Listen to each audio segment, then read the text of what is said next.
August meeting of the Hawke's Bay Regional Council, and I'll ask Dave Pipe to take us through the prayer, I think. I think I'll ask Dave, have you got that there? Oh, yeah.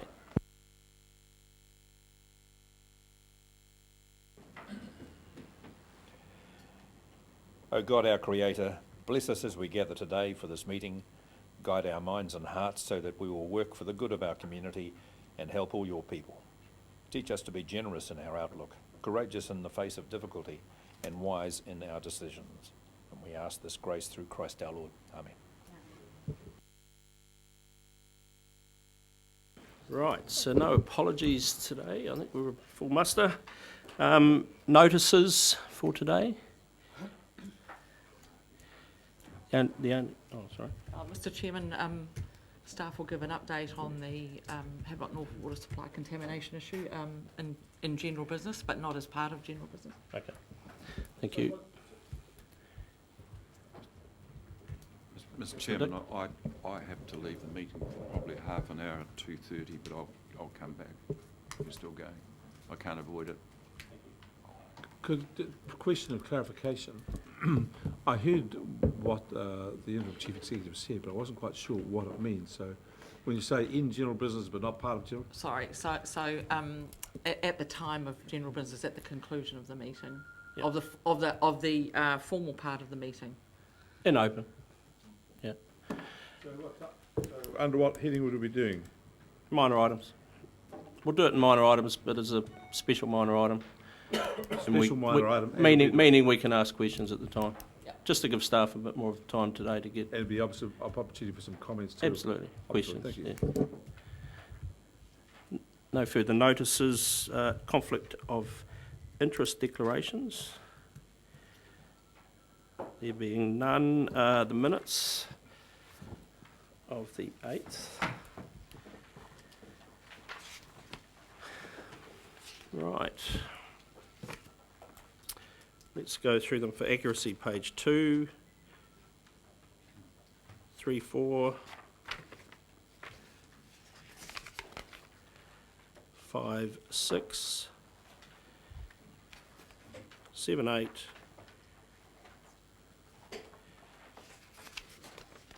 page 9, page 10, and 11. Mr Chairman, just a correction on page 11. Just wanted with regards to the movers and seconders, please, you've got Councillor Dick there twice, and my name is not included. Well spotted. Thank you. You got that, Scribe? Yeah, okay. Someone happy to move? It's a true and correct record of that meeting. Councillor Scott, we have a seconder for that. Thank you, Councillor Pipe. Put that motion. All those in favour, please say aye. Contrary, no. Carried. Matters arising from those minutes. Thank you. Right. Follow-up items from the previous council meetings, page 3. Thank you, Mr Chairman. 2 follow-up items, and both are to be dealt with on the agenda of Regional Council on the 28th of September. Okay. So that's just advising you. Councillor Belford. Regarding the first one, the legal advice, I asked for this 2 months ago at least, and it obviously exists. What is the reason for not providing it now? Through you, Chair. So the advice exists in draft, so we haven't finalised it with Simpson Grierson. And the reason it hasn't been brought to this meeting is simply because staff have been consumed over the last 2 weeks responding to the Havelock North incident. So we didn't have time to work with Simpson Grierson to get it finalised, write a paper and bring it to you in public exclusion. So for months, they've been working on this advice. They've been working on a lot of things with us, for us, Councillor, in the last few months. We've got quite a bit of work on with them at the moment. So I will see it 3 or 4 days before the meeting, basically. I assume it'll go out in the 5 PE days. papers. Yeah. Thank you. Councillor Barker. On the second item, decision making, this is an RMA delegation, I was wondering why, if it's to deal with RMA and delegations, it doesn't go to the RPC committee, because the RPC deals with, essentially, it's about the RMA. Through you, Chair, again, it was, if I recall correctly, it was a matter raised in a council meeting by Councillor Bevan, so we were proposing to bring it back to council, because this council does the delegations, not the Regional Planning Committee. I understand that, but I'm just making the point that the RPC, which we've got some attention, the RPC committee deals with the RMA. I was wondering why it didn't go to them, because that's their primary responsibility, is council's relationship with the RMA. I understand the logic what you're saying, but I'm just suggesting you might have found an alternative route. Through you, Mr Chair, the Regional Planning Committee does deal with the policy development. This delegation is around delegation from council to officers in respect of resource consent applications, which we haven't brought forward to the Regional Planning Committee yet. I mean, obviously that's a discussion for the future about how broad their scope does go, and it may be appropriate at some time for them to consider that.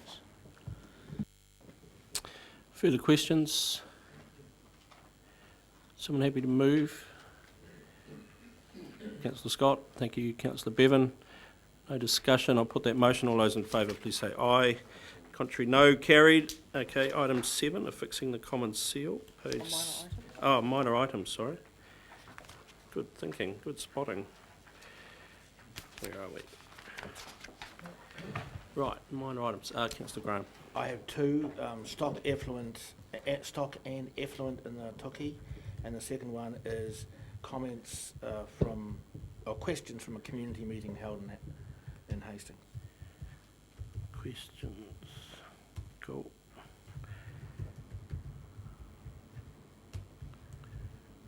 Very good. Councillor Barker. I think I'm on a similar theme to Councillor Graham. I would like to have, depends, unless he covers it already, I'd like to raise stock on feedlots, and secondly, stock in waterways.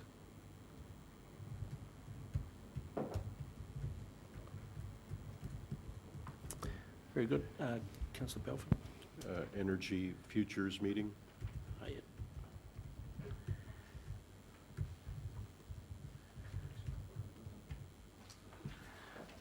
Councillor Bevan. Coastal Hazards Committee meeting. And I'm assuming, Chair, that we will have time to have a discussion update on the water issues in Havelock, so that doesn't need to be noted as a minor item. No, that was the notice that Yeah. the Chief Executive put up, yeah. Any other minor items? Okay, thank you. Pacemaker, Councillor Barker, could you turn it off, please? Well, not the pacemaker, but keep that going.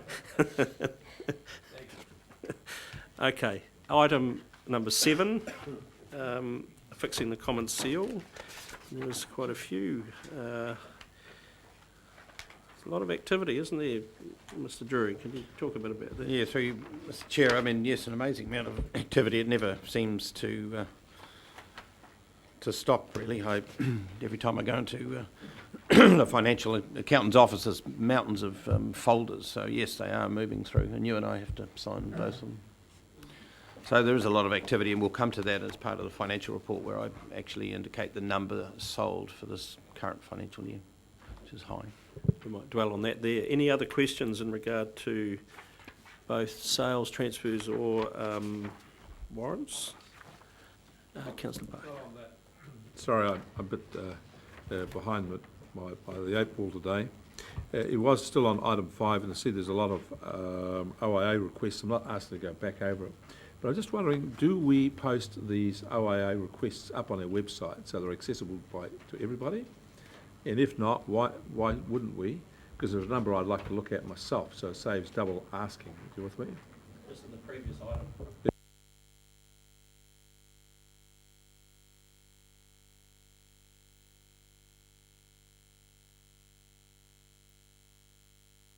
Mover, we have a seconder for that.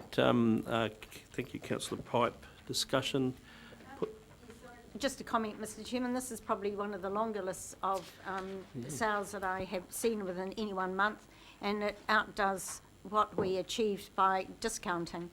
So I guess it tells us a lot that the interest rates with the banks are the driving factor, not the cost of the freeholding the land, because we're getting more results out of low interest rates than we were out of discounting the price at the time of sale. I'll put that motion in. All those in favour, please say aye. And the contrary, no. Carried, thank you. Okay, page 21, setting of rates for the 16-17 financial year. Thank you, Mr Chairman. This once a year we look at this, and this is a formality, but a very important formality. We have adopted the 16-17 annual plan, and so it's necessary for Council to formally adopt all the rates for the 16-17 financial year. As part of the annual plan, the funding impact statement sets out very, very clearly what all the rates are and the impact of those rates on different categories of ratepayer. And that same funding impact statement is attachment 1 to this paper. Resolutions of this paper are really important to get it right, and to that extent we have had that checked by Philip Jones of PJ Associates, who you're familiar with, and if he's raised any issues, we have modified the resolutions to fit in with those. We have also sent the resolutions out to Council's lawyers, and they have looked at that, and attachment 2 sets out the letter from our lawyers clearing the resolutions as being compliant with the Rating Act. So, Mr Chairman, the recommendations are set out there for Council's consideration and adoption. So, I've got a question, probably a little more generic, but it just seems to me that, and maybe this is a question for the Chief Executive, we have our local authority shared service company. We all trot Philip Jones in, I suspect, to have a peruse. We all get some legal advice, and it all happens about this time of the year with every council. I guess the question is has there been any consideration of consolidating the work program to leverage some benefit for all the councils out of this? Or is that on the horizon for the local authority shared service company? No, I know for Philip Jones, he's currently doing work for Napier City, not only in rates resolutions but in other work. So he was on hand, and I'm not aware that Hastings District use him for looking at the rates resolution. Different legal firms are used. Simpson Gresson does some. We use our local lawyers, and for us, it's not a big exercise at all. It's done every year, and it's a very quick job.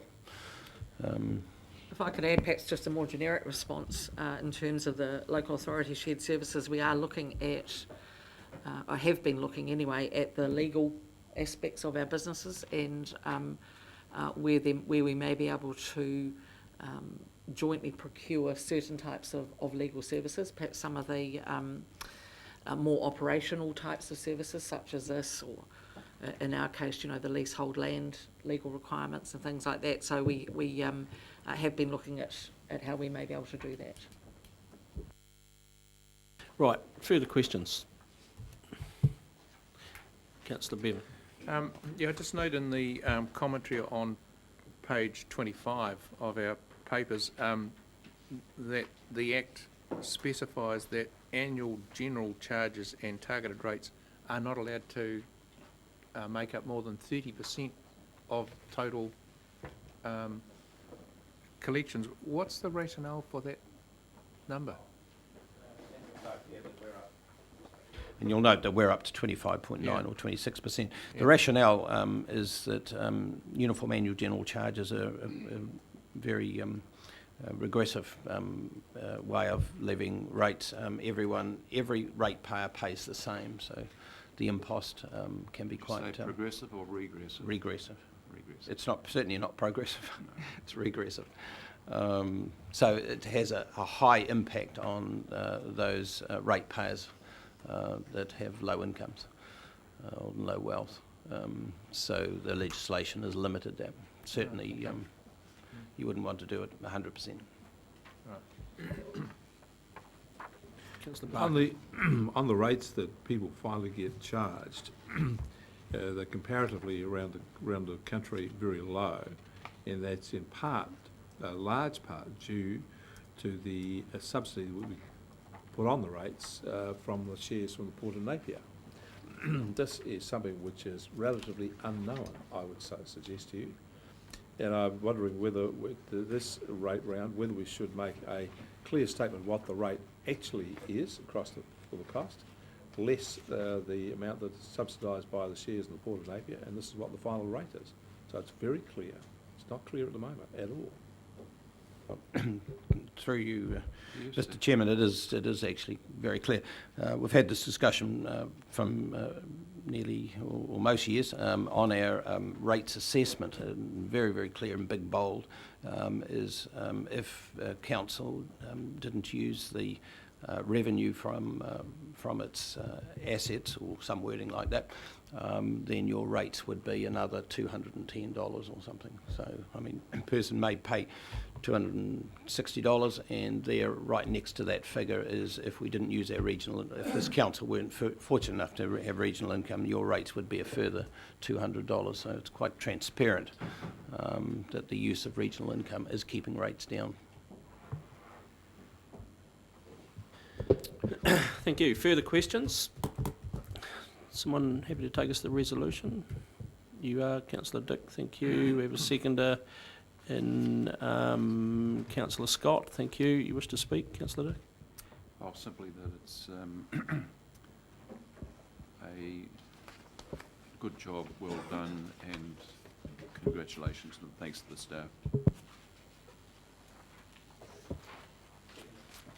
Thank you, Mr Chairman, and I think it is pleasing to see that we have held the rates increase. However, on the point that is raised by Councillor Barker, and I'm not going to suggest that the information isn't there, but as I have put to before this meeting previously, I think that in the future, with all the demands that we get for regional infrastructure and all the requests for funding to develop projects within the Bay, it is time for this council to have a look at a community facilities fund again, and the dividends is the place to look for it, which actually does mean shifting more of the actual cost of the services onto the rates. So it'll be a bold council that can take that step, and I think it's something that needs to be looked at in the future. No further speakers? Put the motion then. All those in favour, please say aye. And the contrary, no. Carried. Thank you. Right. Financial report, page 41, item 9. Again, I'll hand that over to Mr Drury. And if Mr Collins can come up, because a big chunk of this report is will be covered by Manton. But to start with, I'll cover the summary council paper, which is on page 41. This is at the end of the 12 months for the previous financial year, 15-16. So the purpose of this paper is to provide explanations to council of the variances against reforecast budgets and also annual plan, and also to formally adopt the draft annual report, which is in the attachment for forwarding to the audit to form the basis of the audit. So we have a covering paper. We have 2 appendices. The first attachment is a council financial overview, and it's done in the same format as council are used to receiving consistently throughout the year. The variances there are against reforecast, so that's a measurement of how well council have been able to predict the reforecast deficit or surplus, and we'll go through those issues in detail. Attachment 2 is the more formal document, which is the annual report document. It covers the Chairman and Chief Executive commentary, which this time is very much in draft. Time hasn't permitted for refining that to any great detail because of the time spent on the water, Havelock North water crisis. So just apologies if it doesn't flow as well as other years that have been dished up in the draft, but it will do. It will be good for the final. The annual report has financial reporting benchmarks. It has the service performance for groups of activities, which we will spend some time on, and that's in the second part of the report. Some management statements and, of course, the financial statements, which are audited and adopted and sent off to Parliament. So, so the audit, the audited documents, it's proposed to put to the Finance and Audit Committee on the 20th of September, and then they'll come back, the final statements will come back to Council for adoption at the end of September, which is the 28th. I'm on page 42 now, page 42. Regional Disaster Damage Reserve. Every year we have a quick look at this, at the levels of that fund and the use of the fund. It was resolved in March 2014 that this Regional Disaster Damage Reserve Fund should have between 2.7 and 3.7 million in that fund. At the 30th of June, there's 3.5, so there's no need to address putting more money into that fund from reserves. Paragraph 16 sets out the use that we have in mind for that fund, and there's quite a lot of uses. I won't go through them. We note there the return on that fund is 2.5% for the 15-16 financial year, a lot less than the previous year of 13%. Sure. Just given that insurance is for the pathways and the significant amount of new pathways that have gone in over the last, well, my term anyway, are you satisfied that that figure is enough? This is for the replacement of the pathways if there was a disaster. Yeah, so you've got 2.75 to 3.75. How satisfied are you that that is sufficient with all of the new pathways in the region? Well, that's the thing about events. Mr. Addy's here, he's more versed in.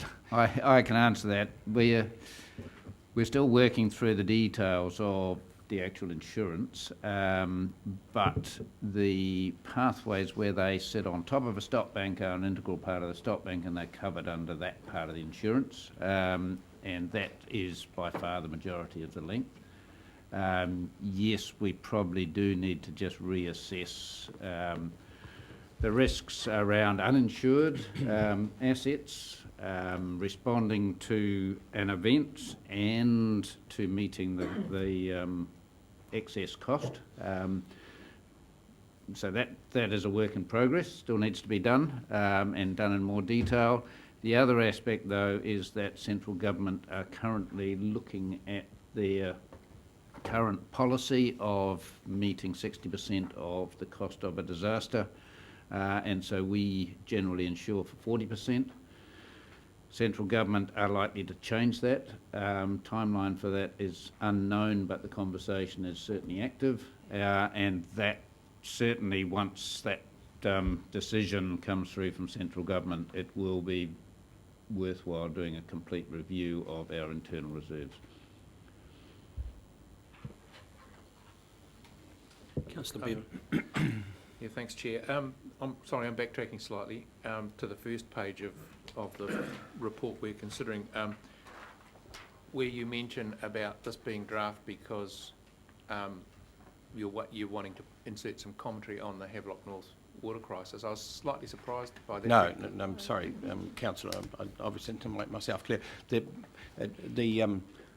Chairman and Chief Executive commentary is normally in a very final way when it goes into this draft document at this time, and I'm just apologising that perhaps it doesn't flow as well as we'd like it, because time hasn't been able to be spent at this stage because of that crisis. Okay. Yeah. So, Mr. Chairman, will I carry on? At this time, we like to go through the revaluation of council assets, so as you can just have a look at what assets are there when they're revalued and to the extent that they go up or down. All these, of course, are in the financial statements prepared by Manton in that huge volume of paper, but we do pull out the main points so as they're easier to to see. The first one is infrastructure assets. That's major infrastructure assets, something like about 200 or 300 million of infrastructure assets, revalued every 3 years. The next revaluation is due in June 2017, so there's been no major changes in the financial statements. For this year, environmental monitoring assets, this is page 43, validated every 3 years. They were revalued this year, and there's an independent report stating that the 3 million on our books is correct. Moving on to operational land and buildings, we have our administration building here in Dalton Street. That has gone up in the last financial year from 6.9 to 8.6 million. It's a 1.7 million increase over book value. Again, fairly active commercial property market and land. Just on that, the remedial work we did, does that come into it? The remedial work Because it's a newer asset, basically. The remedial work affected the valuation for the previous financial year. This here is just an increase in the value of real estate in Hawke's Bay, which we're all aware has had some movements. The next category, other land and buildings, which is our buildings in Wairau, Waipukurau Works Group, etc. A modest rise there, 2.7 to 2.8, 50,000 up. Part of that reason is the improvements in Wairau Depot and Guppy Road don't track through necessarily on the valuations because they've been done for our purposes. Oh, 2 questions. How much land do we own in Allen Road? That's one question. And the Raffle Street office building, I wasn't aware of that, so I must have had a 60s moment. Is that tenanted? Are we in the business of? The Raffle Street building across here, we've owned that for a number of years, and that's currently used by our transport staff and our compliance staff. Oh, that's the transport building. Yeah. Okay, got that. Mike, The Allen Road. how much land at Allen Road is our willow and poplar nursery. Off the top of my head, I can't tell you the area, but is it sort of 10 to 20 hectares? I'm not sure. It's yeah, I don't know. It's for a nursery. Yeah, and that's all I can tell you. 20 hectares of plant, that's 2 million. Yeah, I don't know. I don't know. I don't know what the area is off the top of my head. Certainly can find out, but yeah. We can find out, Councillor. So what you're saying, Councillor, is this valuation needs upward movement? Yeah. Yeah. Yes, I mean, there's fluctuations within this group. The next category is investment property. Sorry. You have a re-look at that. How much land's there and what is the valuation right? We, Manton, we got that revalued, did we not? Correct. Yeah. It has been revalued. We revalue these every year because they're investment assets. We're obliged to revalue. Yeah, so Telfer Young have done the valuation on that. And I can get you the details behind it if you'd like. Haven't got them on me at the moment, but Oh, that will have the area in it. yeah, it definitely has the area. Just a follow-up question along the same theme as Councillor Graham. If this building here has gone up substantially because of the market movements in Napier, why wouldn't the Raffle Street building have moved significantly? Oh, Mr. Chairman, what I've done, I haven't listed them all individually. Perhaps I should have, because there's been fluctuations in them. Some of them have increased more than others. The ones that didn't increase a lot were Wairau and the Works Group, because we've done a lot to them and it didn't come through on those valuations. But certainly in Allen Road that would have increased a lot, and the Raffle Street building would have gone up in line with other commercial buildings. So there is an analysis for that. It's not in your wider paper here, is it, Manton? No, we don't. Okay. But any individual one we can provide. Perhaps I should have put them all individually. I started to, and then I thought I'm probably giving you too much detail, but yeah. But perhaps another year we will. The total value of going up to 50,000 of those collection properties, only moved 50,000 Yeah. is really light. Had just given us a global figure from all we're a bit happy with this. Yeah, some have gone up and some have gone down. Investment properties, leasehold land, which is the next category we've looked at. we've got Napier leasehold and Wellington leasehold. We set out there the valuations. Napier leasehold is 36 million, Wellington leasehold is 14 million. They have gone up, increases in valuations. The Napier leasehold have gone up 2.6 million, which is a 6% increase. That's for the Napier leasehold land currently being held.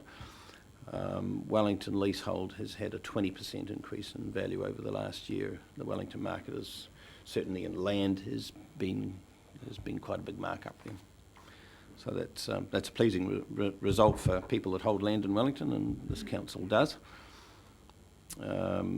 Number of lessees freeholding in Napier leasehold, 67 last year, 6.5 million in value for freeholding for Napier leasehold.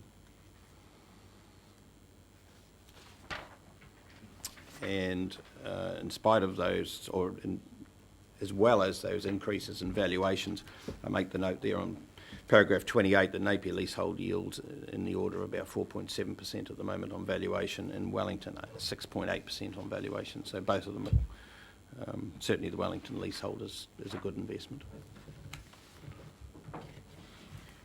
Going to the next page, the Hawke's Bay Regional Investment Company Council's value of the shareholding in the investment company is revalued every 3 years. That revaluation was carried out last year in June 15. In the intervening years, we employ Deloitte to have a look to see whether there's been any impairment in that value, and that's a smaller exercise. That has been carried out for this year, and they have provided a range per share of between $1.05 and $1.36, and the current value adopted by council in June 15 is $1.33 per share. Deloitte have stated that value is within the range, so therefore no impairment needs to be taken into the books of account, which we haven't done so. The next category we look at are forestry. We look at crops and carbon credits. For the crops, which are the trees, the forest locations, I've listed them out there, Lake Tutera, Tongoyo, Central Hawke's Bay, Mahia, etc. The number of hectares in each of those blocks, the book value, the new valuation that's been undertaken independently, and any increase or decreases in the values. This year it's pleasing to note that all the forestry blocks have increased in value, and this is due to increases in log prices and in the age of the forest. The older the forests get, there's more timber, so the values increase. So there's been quite a healthy increase there. If I can just ask a question, if you look across the top there, Paul, I'm assuming there's a mistake because it's got book value 30th of June 2016, and in the next column is of valuation. Sorry. Yeah, valuation. Yeah. So okay. we look at what they're on the book, because the book value has the beginning, the opening balance plus work carried out, etc. Carbon credits. This is the first year we have put carbon credits into our account. It was raised by Audit New Zealand during the previous audit, and this year we have recognised carbon credits.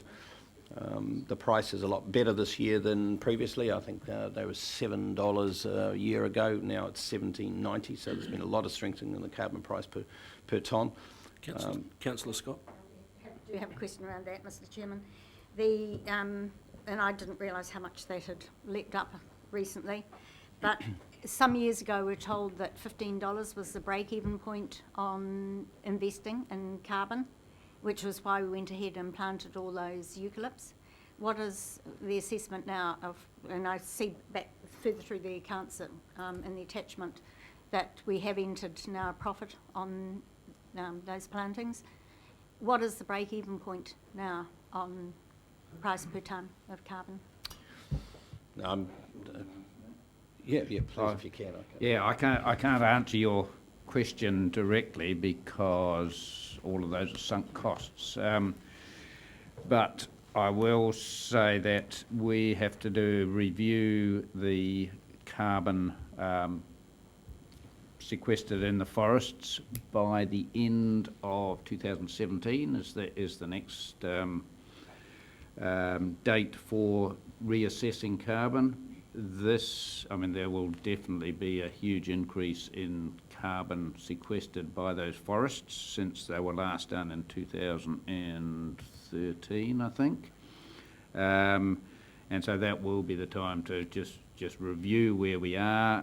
In the interim, we need to develop and get council agreement to a carbon policy, because you understand that some of the carbon is safe to sell, some poses a potential liability if you do sell it. We may be able to have some overs and unders just because we've got varying age groups, but we need to work through all of that and come back to council sometime early in the new year with a carbon policy so that we're clear on the sale process. Mr. Chairman, but clearly as we've written some profit into our accounts here, on what basis was that calculated then? This is a recognition of this on the balance sheet of an asset for council. Okay, and we're not proposing that. Well, there's no recommendation here that be recognised or realised. So it's an asset. It's available for sale, and it'll fluctuate from one year to the other. And it needs to be divided up into safe carbon and carbon available for sale. This figure here is the carbon available for sale. At the actual figure in the accounts when we come to those, there is a dollar value put on it. The 682,000. Just on, yeah. Simply on the amount, not on. Yeah. Whether it's sell or not, or whether it's available for sale or not. So okay. Yeah. Councillor Barker. I want to come at the same subject but from a different tack. We've started discussing the value of it in terms of monetarisation, but I'd like us to have a look for the incoming council about a carbon policy, given that the world is experiencing record monthly temperature rises every month. We are well ahead of where we should be in the of meeting our targets, falling well short of meeting our targets on constraining a temperature change, and carbon is a key part of that. And whilst we can make money out of this, I'm more interested in what we can do in the process of sequestrating carbon, given that we are the region's preeminent leading environmental agency. So I think we need to do more on this. So I think there's two elements to this. One is the money side of it, what we cost and what we put into it, but the other is a very, very strong environmental focus. And it may be that the incoming council might have to think of that in a much more long-term strategic view, because it seems to me that we've held back on some parts of it, given the changes. It may be time for us to relook at it. And I agree with Mr. Adey on that. Okay. Carry on. What do you... Chair, can I just clarify, is that actually a request for, because we get quite a number of these requests which are raised during meetings, and the staff are unclear as to whether we are formally bringing it back? Well, you're not formally, you haven't formally been asked, but I think the intent of the flavour is pretty clear there. So as the new council forms, certainly this needs to be considered. Just to cover, Mr. Adey said we need to think of a carbon policy, and I'm saying I'm agreeing with that, but we're talking about it so far in terms of financial aspect, what money in and out. I'm saying in addition to that, we need to have a look at what this is in environmental impact as well. So there should be two strands to the report that Mr. Adey is signalled will come. Is that not clear?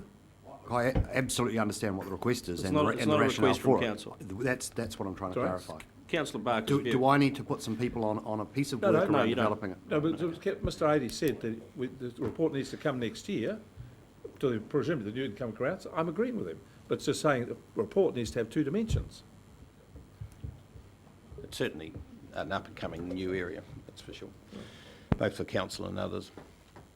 The next category we look at is the land under the forest, and we've had them revalued. They get revalued every year, and the increase in value there given to the different blocks is just under 400,000. Again, land values are on the rise. So, page 45, we've looked at the assets, so we're now looking at the general funded operating year-end position, and it's against reforecast. It is a very pleasing result. We have a favourable variance against a reforecast. We reforecast a deficit of 79,000. We have a surplus.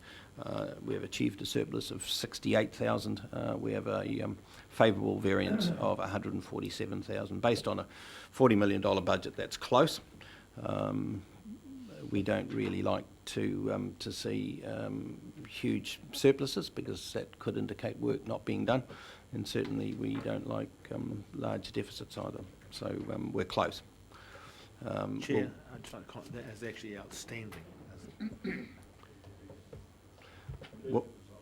Well, I think certainly the managers in the organisation, part of what they do is they do look at their financial management, and I think it comes through, frankly. Yeah. The next category we're looking at there is the operations group. Profit on external work. They budgeted 122 and they achieved 210,000, so that's a pleasing result as well. They normally a little bit conservative on the amount of profit there. Yes, Councillor. Thank you. I'm just wondering how council can resolve to what extent profit is held or withheld from the works group when we have not had the opportunity to meet with them at all. Okay. The council own the works group. We own the assets. We get a return on the assets. Profits either get put back into the works group for extra work they want done. However, the policy is that if there is work to be done in the works group, council puts that up as part of our capital program. We fund it that way. So if there's any surplus monies at the end of the year, council normally resolve to take that by way of a dividend and put it into operating. I get that. This has been unsatisfactory for the whole term that I've been in here. We have a works group that it just runs with no oversight from council as far as I can tell, rather than an annual reporting. We have a Port of Napier that's required to, under an SOI, to deliver 8%. Ruataniwha project required to deliver 6%. I mean, you've outlined our Napier leasehold land 4.7, Wellington 6.8, but the works group, there's just no oversight there. So I'd like to see this actually as an action. How can we be seeing more oversight of the works group? And to me, I just have got no way of resolving that we withhold the profit or not when I haven't had the opportunity to meet with them. Yeah, just a little bit of background on the return on assets the council has invested in the works group is 10%.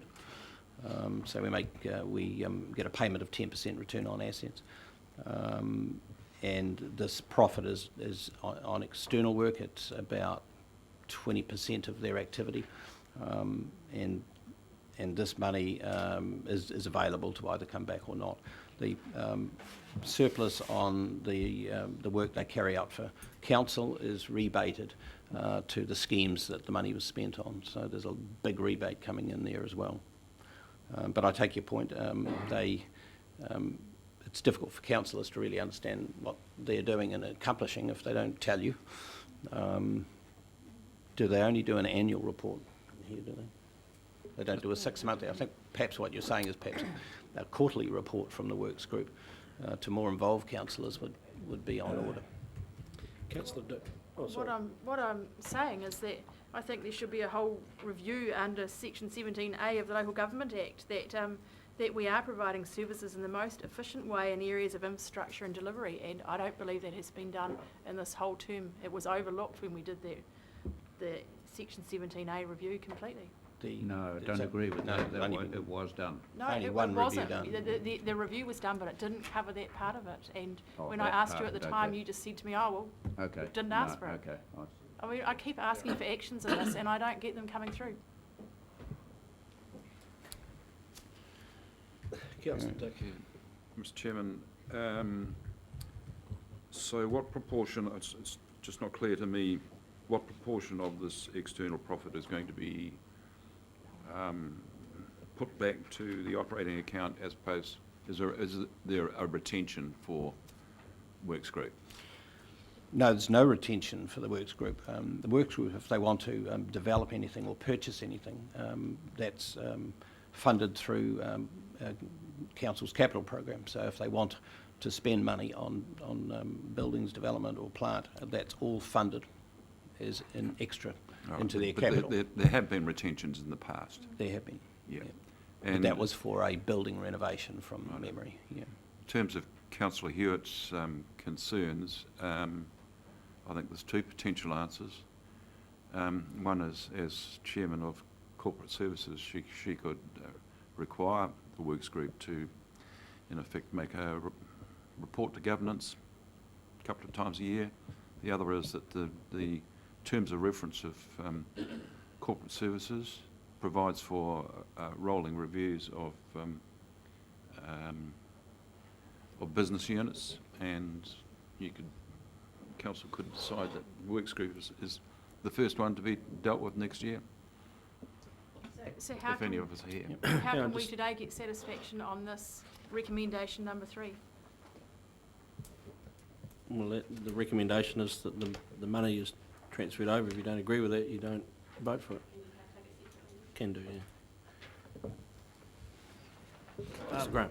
Chair, I understand what Councillor Hewitt's trying to drive at here, that, and I'd be quite keen to know just what the Works Group does, but having said that, I wouldn't want them, if they were watching this, to take this as any criticism, because this is a stunningly good part of our business. You know, they, Councillor Hewitt had forgotten that they pay us 10%, which is miles better than the port pays on capital, and of course the Ruataniwha Dam doesn't pay us anything on capital. So, you know, this Works Group is stunning performers, and the fact that they do 20% of their work outside in the private sector, and they get, or from other councils, and get paid, and they make a profit on that beyond their budget, this is a stunning performance. And I would hate to think that they thought, that we thought that they weren't doing a great job, because they are.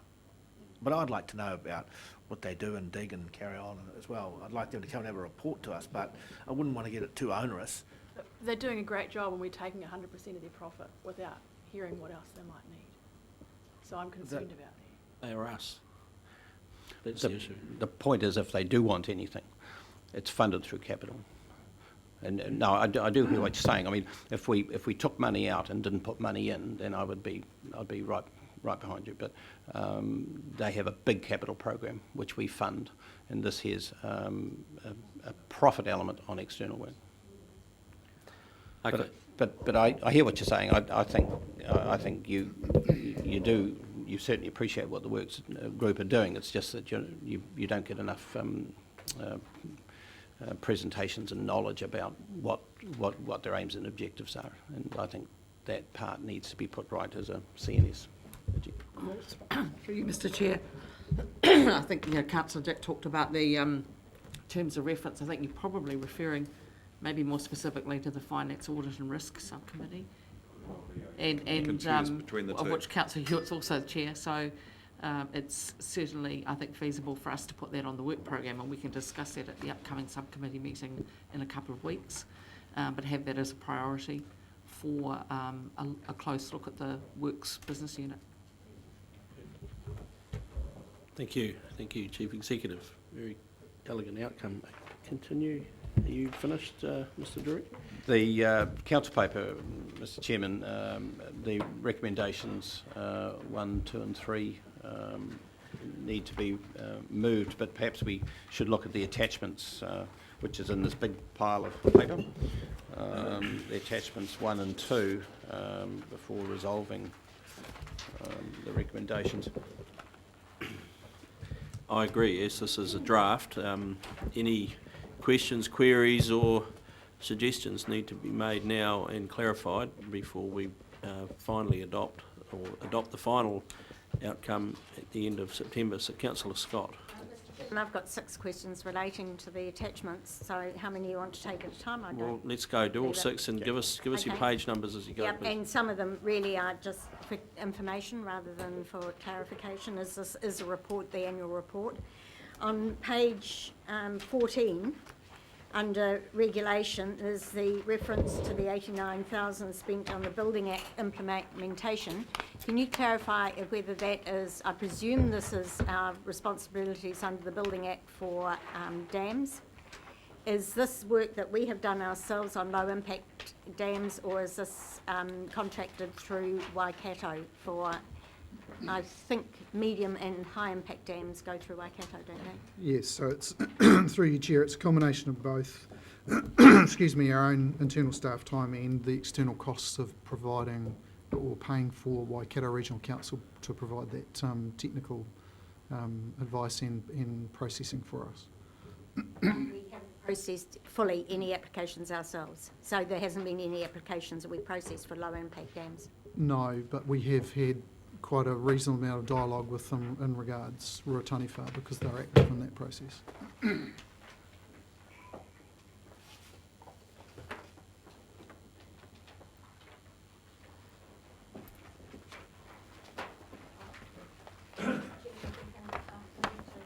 Microphone. Page 15. The reference under 893 for regional infrastructure assistance, this is well and truly underspent. This is for grants not yet paid, such as to Tamata Trust, Park Trust, is that Yes, right? that's right. Yep. And have we any indication when that is likely to be called on? Yes, we do. You want to come in? Well, we put a program in, indicative program. I haven't had a conversation with them since that time to get an update, but we will do that at some stage, yeah. Thank you. If we can move to page 24, and that's the notes relating to the operation of solar hot water. Every year we hear that it's due to a lack of a business case from Hastings District or Napier City. Isn't it time we actually, looking forward,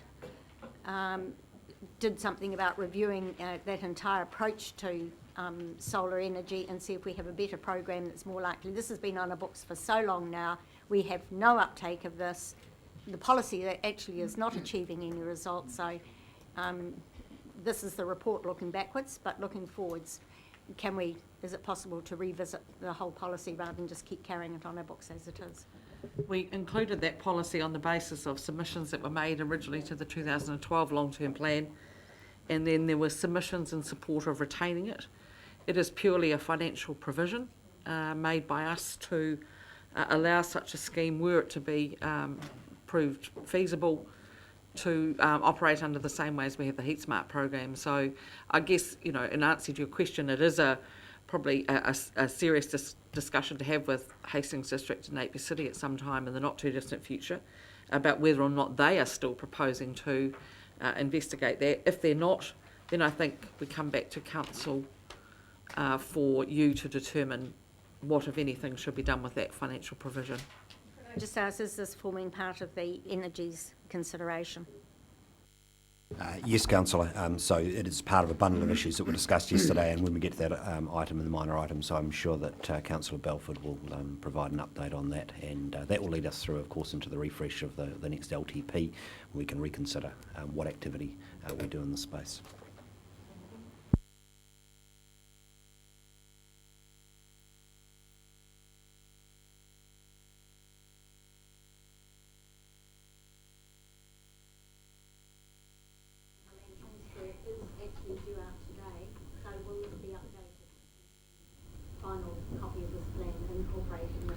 Well, it is for the last financial year, so I'll have to have a look at the context, yeah.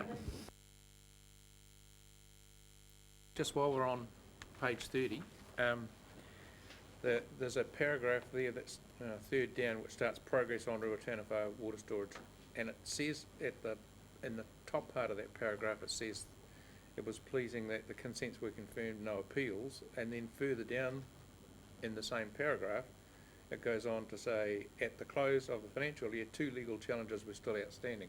Now, I know they relate to Plan Change 6 as opposed to the resource consents for the dam, but it's still really confusing, and I think it needs to be further clarified, Jan. And my final question, Mr Chairman, relates to page 66 and the progress on the Waimarama flood control scheme. Considering how much hype there was around the community development around there and the importance of the stream, why are we not making progress on that, or why haven't we made progress on that? What's the barrier to that? And it probably our side. We have not had any public meetings. I have had conversations with the engineering guys about it, and we certainly want to progress it. One option is through the next annual plan or the long-term plan. And factoring in that is the recent work that we have done associated with diverting the Wainona Road past the Waimarama Marae. So that needs to be maintained, and obviously that maintenance needs to be funded. So yeah, it's still on the books, it still needs to be done, but yeah, a bit slow. So that's your 6, Councillor Scott. Very good. Councillor Hewitt. Thank you. Page 31, my question to you, James. Council believes it can work within any water conservation order. Is that not a little bit of an optimistic comment, considering a lot of the other dialogue we've been having? Look, I guess that relates to our ability to accommodate whatever comes out of a water conservation order into the planning framework. That doesn't make any comment in relation to how workable a water conservation order might be in relation to particular users and their own circumstances. So absolutely acknowledge water conservation order may have adverse impacts on some stakeholders and some water users. This was very much in relation to our own planning activity. It presents some complexities and some challenges, but we do believe that we can find a way through to accommodate it. I just think that it should be clarified so that it's in context. We'll add some words on that in relation to council believes it can work within any WCO in terms of planning provisions or something to that effect. Would that meet the concerns of councillors? You're hearing where we're coming. Okay. Sure. Okay, we'll find suitable words. Thank you. And the second, no surprise, Mike, this is for you. I'm on Apatuki, and page 36, and I'll cross-reference with page 86. Just on the bottom right-hand box, that you've achieved gravel extraction. And then I kind of look at not achieved gravel extraction on 86, and I would have thought not achieved on both of those boxes would have been more accurate. And I also wonder why Tutakuri River is mentioned in that box. In that Apatuki. Oh, okay, if Tutakuri is mentioned. Which page was that? So I'm on page 64 and 86 of our big document. So 36 of the report and 58 of the report. 64. I was cross-referencing that bottom right-hand box with the not Gravel achieved extraction rate gravel. reduced due to the lack of demand. Page numbers you're looking at, the report 64. page numbers or the agenda? Agenda page. Yeah, okay. The achieved on page 64 relates to the comment here or the measure. Continue maintenance of gravel extraction to maintain channel capacity and integrity of the flood protection assets. At this stage, as we have done our modelling, yes, we acknowledge that gravel is a grading, but at this stage it hasn't impacted on channel capacity. So that is, maybe a small point, but We still have our flood capacity within the channels. Agree that gravel needs to be moved. And on page 84, 86. 86, sorry. So there you've got not achieved, which I do agree with, but I Yeah. didn't. I wondered, I questioned the two. Okay, yeah, well, I mean, fair enough. But yeah, on page 64, we are talking specifically about flood capacity, and that's where it hasn't been compromised at this stage. For everybody. All right, Yeah. you know my concerns. Yeah, And the okay. go up a few boxes, 64. Why have you mentioned Tutaikuri in the upper Tuki?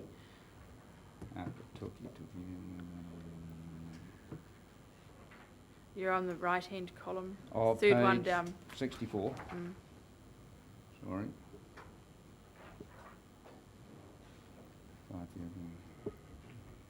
Oh, yeah, that was the flood event. I mean, yes, probably more relevant. Fine, I'll identify the size of the flood event associated with the upper Tuki rivers. I think it's probably more relevant in that. But yeah, that's fine. Good point.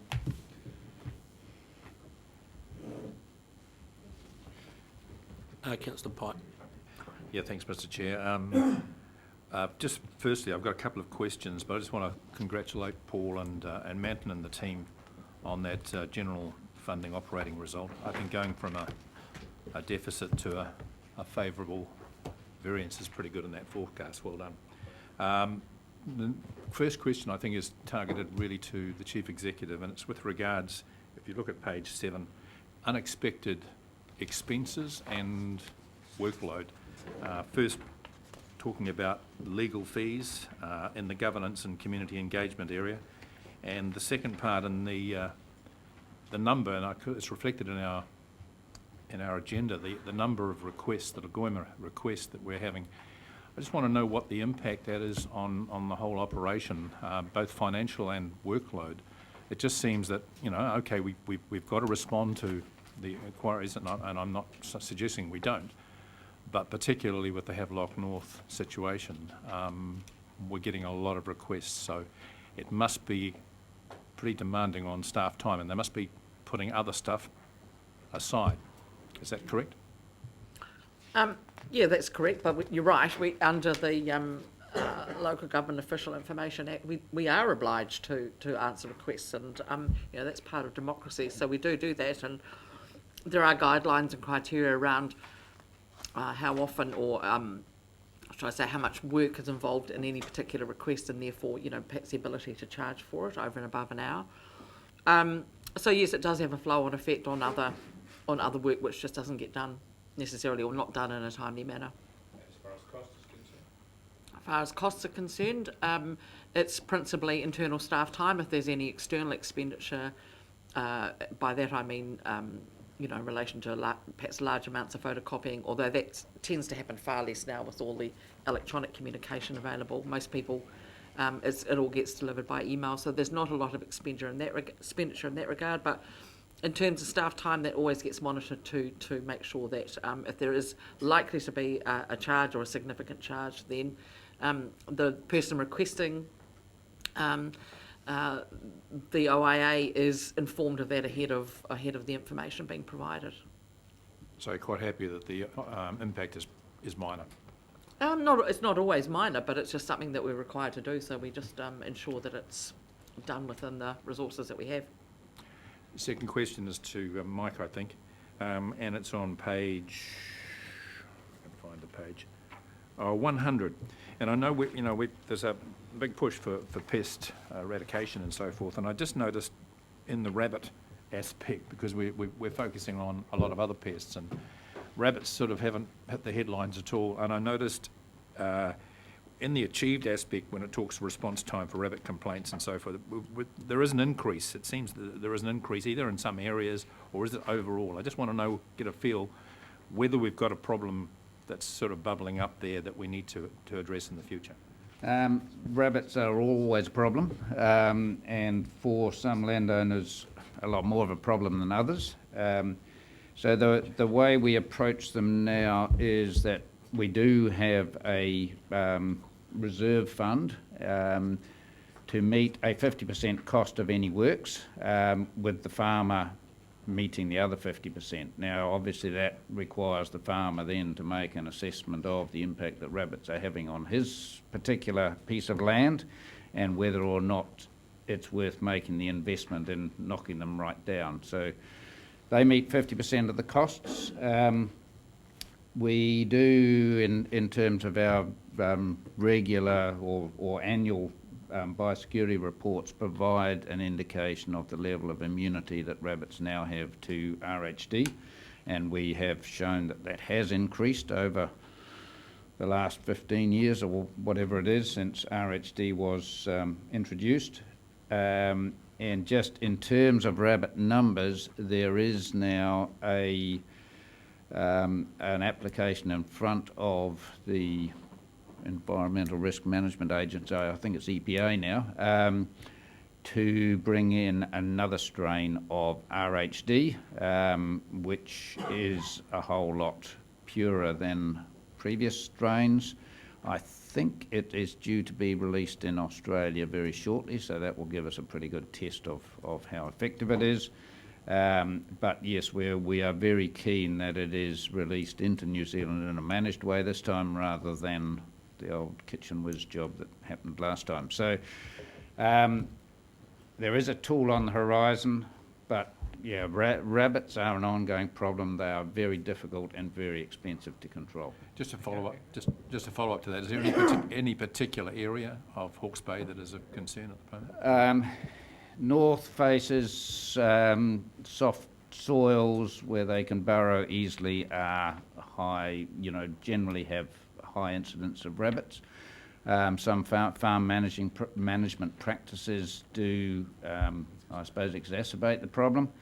Yeah, we're pretty well identified in terms of the areas where there are high risks of rabbit numbers, but it's sort of Tutera and behind Tutera area, Napier Taupo Road area, so the pumice soils are very prone to rabbit numbers, well, high rabbit numbers, and then there's various concentrations, Cape Kidnappers and those sort of areas where it tends to get very dry. Yeah, so... Just on the same page, I've noticed there's a small typo there. If you look in the bottom box, it's got a total of 66 rabbit inquiries. It sounds like the rabbits are contacting us, but I think it should be... Yeah. They have been contacting us, Peter. You're right. So, can I... I've just got... well, firstly, I want to echo Councillor Pipe's praise. This is such a hell of a... There's 200 pages in this report. It's a huge document to put together. It must be incredibly time-consuming, and I just hope that somebody who has sleepless nights might maybe one day read it, but I have some doubts. Page 128 of our papers. There's just two things there. Firstly, it's very disappointing that we've got a not achieved in relation to meetings with Ngāti Kahungunu, and I know we have discussed this, and I'm just looking for an assurance that this is not because of an omission on our part, and whether there's an action to try and address this better going forward. Thank you, Councillor. No, it's not an omission on our part. Both times the dates were scheduled well in advance, and Ngāti Kahungunu declined close to the time. So, we'll keep on trying to achieve that. We're trying to align it with their board meetings, which are March and September, and we'll keep on trying. Thank you. And just further down on the same page, the settlement and litigation and restitution costs in relation to Cityscape New Zealand.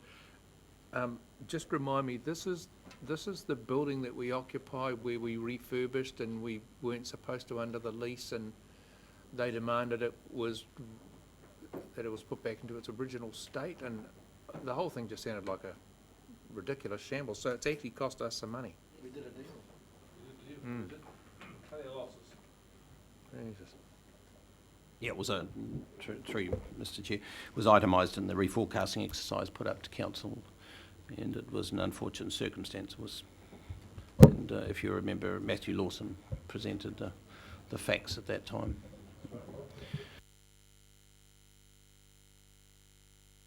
Councillor Barker. I just want to follow up on the point made by Councillor Pipe about OIA requests. I don't think we should forget that this is a fundamental part of our democratic institutions, access to information.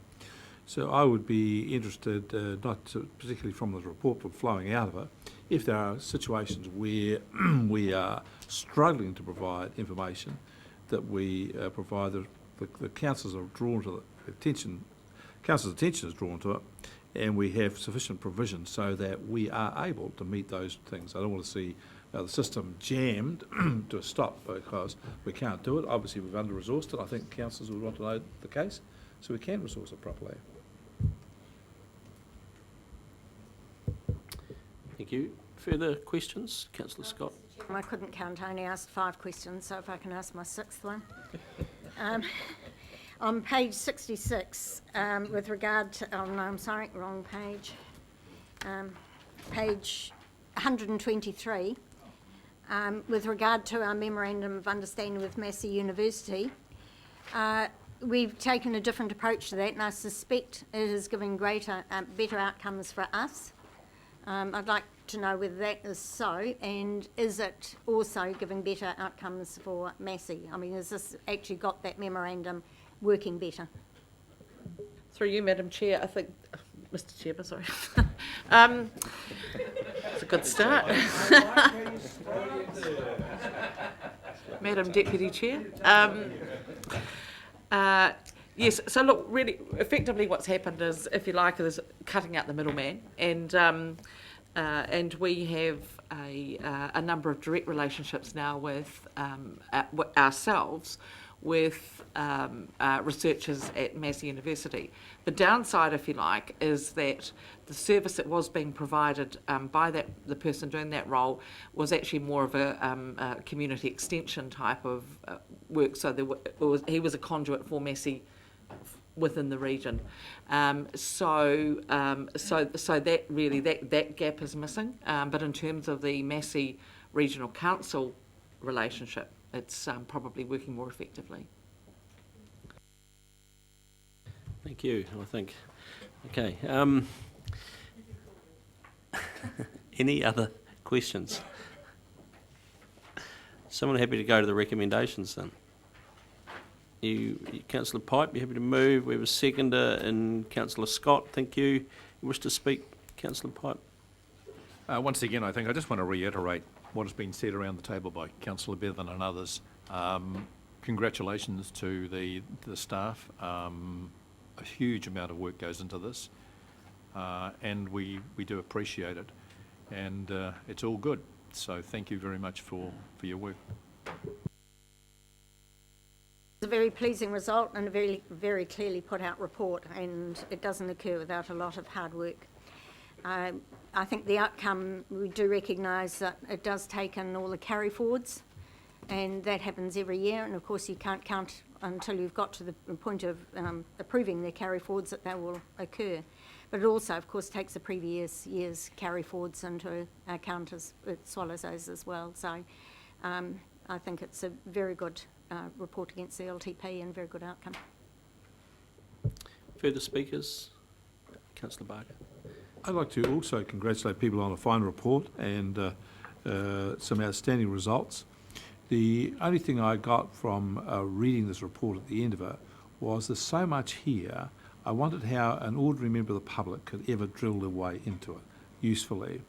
And it's all really interesting and valuable information. I just thought at some stage when we look at starting on the annual report round for the next year, some thought should be given to how we might make our information more accessible. Just not only our website, our annual report and so on, look at it as a holistic picture and look at how we might make it more easy for people to navigate and get access to it in terms of the way we do it.